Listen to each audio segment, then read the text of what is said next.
ऋषि भृंगी की रहस्यमयी कहानी। महादेव के समस्त गणों में से एक है ऋषि भृंगी।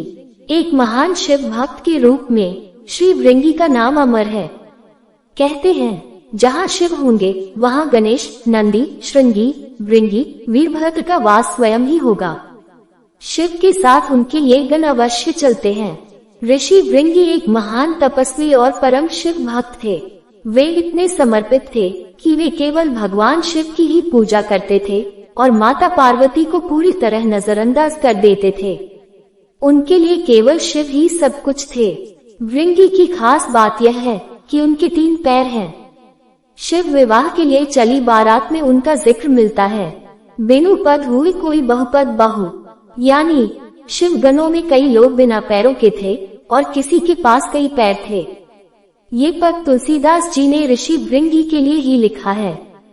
भृंगी के 3 पैर कैसे हुए, इसके पीछे एक कथा है जो हमें बताती है कि भगवान शिव और माता पार्वती के बीच का प्रेम कितना गहरा है। ये दोनों एक ही है। दरअसल भृंगी की एक अनुचित जिद की वजह से सदाशिव और जगदम्बा को अर्धनारीश्वर रूप धारण करना पड़ा। भृंगी महान शिव भक्त थे।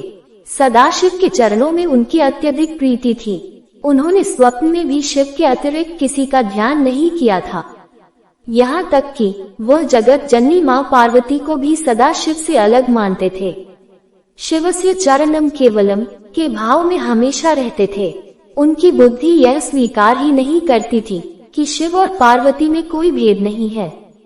एक बार सदाशिव के परम भक्त भृंगी कैलाश पर अपने आराध्य की परिक्रमा करने पहुँचे। सदैव की तरह महादेव के बाएं जंघा पर आदिशक्ति जगदम्बा विराजमान थी। महादेव समाधि में थे और जगदम्बा चैतन्य थी। जगदम्बा के नेत्र खुले थे। भृंगी तो आए थे शिवजी की परिक्रमा करने, शिवजी तो ध्यान मग्न थे। शिव प्रेम में भृंगी मतवाले हो रहे थे।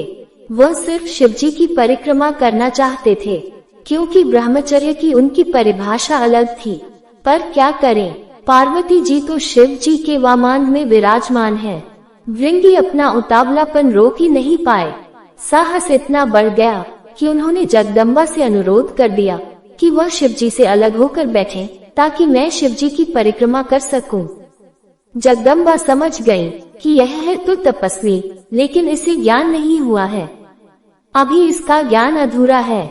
इसीलिए उन्होंने भृंगी की बात को अनसुना कर दिया। भृंगी तो हठ में थे, कुछ भी सुनने समझने को तैयार ही नहीं थे। उन्होंने फिर से पार्वती जी से कहा कि आप कुछ देर के लिए हट जाएं, तो मैं परिक्रमा कर लूं। माँ पार्वती ने इस पर आपत्ति जताई और कहा कि अनुचित बात मत करो। जगदम्बा महादेव की शक्ति है, भला वह सदाशिव से पृथक होने को कैसे तैयार होती। माता ने भृंगी को कई तरह से समझाया, प्रकृति और पुरुष के संबंधों की व्याख्या की, वेदों का उदाहरण दिया, परंतु भृंगी भी वैसे ही हठी की बुद्धि तो वैसे भी आधी हो जाती है। माता द्वारा दिए ज्ञान उपदेश उनके विवेक में उतरे ही नहीं। उनकी बुद्धि सृष्टि के इस रहस्य को समझने के लिए तैयार ही नहीं हुई। उन्होंने सिर्फ शिव की परिक्रमा करने की ठान रखी थी। माता ने सोचा इस अज्ञानी को कुछ भी समझाने का लाभ नहीं, इसे अनदेखा ही कर देना चाहिए। माता शिवजी से अलग ना हुई। भृंगी ने भी हठ ही पाल रखी थी। अपने मन की करने के लिए एक योजना बना ली। भृंगी ने सर्प का रूप धारण किया और शिव जी की परिक्रमा करने लगे। सरकते हुए वह जगदम्बा और महादेव के बीच से निकलने का यत्न करने लगे। उनकी इस धृष्टता का परिणाम हुआ कि शिवजी की समाधि भंग हो गई। उन्होंने समझ लिया कि यह मूर्ख देवी जगदम्बा को मेरे वामन पर देखकर विचलित है, वह दोनों में भेद कर रहा है। इसे सांकेतिक रूप से समझाने के लिए शिवजी ने तत्काल अर्धनारीश्वर स्वरूप धारण कर लिया। जगदम्बा अब उन्हीं में विलीन हो गई थी। शिवजी दाहिने भाग से पुरुष रूप में और बाएं भाग से स्त्री रूप में दिखने लगे।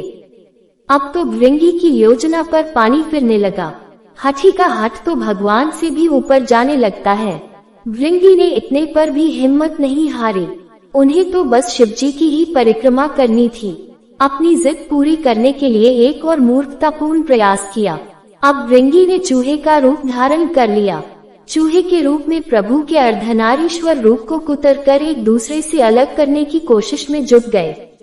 अब ये तो हाथी शिव भक्त भृंगी की दृष्टता को लगातार सहन करती आ रही जगदम्बा का धैर्य टूट गया। उन्होंने भृंगी को श्राप दिया, हे भृंगी, तू सृष्टि के आदि नियमों का उल्लंघन कर रहा है। यदि तू मातृशक्ति का सम्मान न करने में अपनी हाथी समझता है तो अभी इसी समय तेरे शरीर से तेरी माता का अंश अलग हो जाएगा। ये श्राप सुनकर स्वयं महादेव भी व्याकुल हो उठे। भृंगी की बुद्धि भले ही हर गई थी, पर महादेव जानते थे कि इस श्राप का मतलब कितना गंभीर है।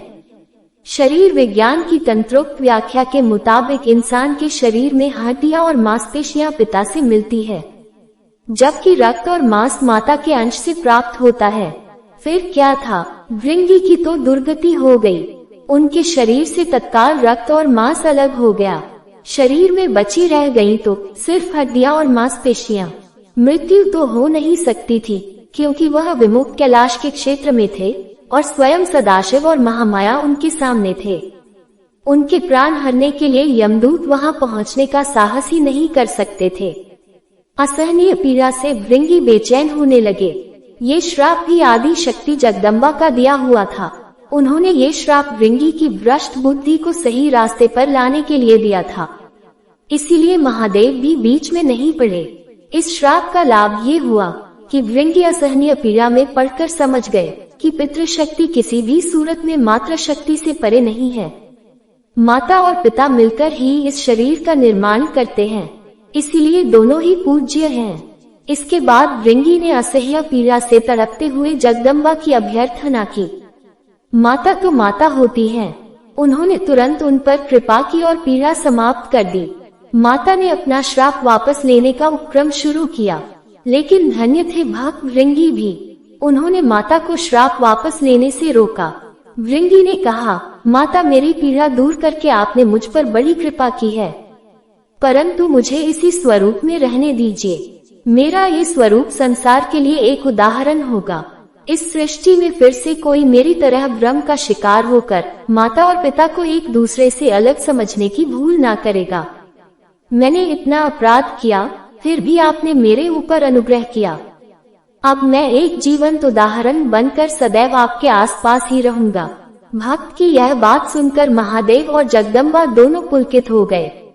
अर्धनारीश्वर स्वरूप धारण किए हुए माँ जगदम्बा और पिता महादेव ने तुरंत भृंगी को अपने गणों में प्रमुख स्थान दिया। भृंगी चलने फिरने में समर्थ हो सके, इसीलिए उन्हें तीसरा पैर भी दिया। तीसरे पैर से वह अपने भार को संभालकर शिव पार्वती के साथ चलते हैं। अर्धनारीश्वर भगवान ने कहा, हे भृंगी, तुम सदा हमारे साथ रहोगे। तुम्हारी उपस्थिति इस जगत को संदेश देगी कि हर जीव में जितना अंश पुरुष है उतनी ही अंश है नारी। नारी और पुरुष में भेद करने वाले की गति तुम्हारे जैसी हो जाती है। पुरुष और स्त्री मिलकर संसार को आगे बढ़ाएं। दोनों बराबर अंश के योगी है। यही सिद्ध करने के लिए मैंने अर्धनारीश्वर रूप धरा है। स्त्री पुरुष दोनों का अपना स्थान, अपना अस्तित्व है। इसे नकारने वाले को शिव और शिवा दोनों में से किसी की भी कृपा प्राप्त नहीं होती। वह जीव मृत्यु लोक में सदा शिव शिवा की कृपा के लिए तरसता ही विदा हो जाएगा। भृंगी को वह पद प्राप्त हुआ जिसे हासिल करने के लिए इंद्र आदि बड़े बड़े देवता भी लालायित रहते हैं। संसार को मैथुनी सृष्टि की व्यवस्था शिव जी ने दी है। इसके लिए उन्होंने सबसे पहले ब्रह्मा को अपना अर्धनारीश्वर स्वरूप दिखाया। उसे देखकर ही ब्रह्मा ने नारी की कल्पना की। नारी और पुरुष के सहयोग से सृष्टि रचना की व्यवस्था दी, अर्थात नर नारी मिलकर सूक्ष्म ब्रह्मा की तरह सृष्टिकर्ता हो जाते हैं। फिर शिव ने जगदम्बा के साथ विवाह करके मनुष्यों के विवाह की व्यवस्था दी। सर्वप्रथम विवाह शिव जगदम्बा का ही हुआ है। मित्रों, ये थी 3 पैर वाले ऋषि भृंगी और माता पार्वती के श्राप की रहस्यमयी कथा।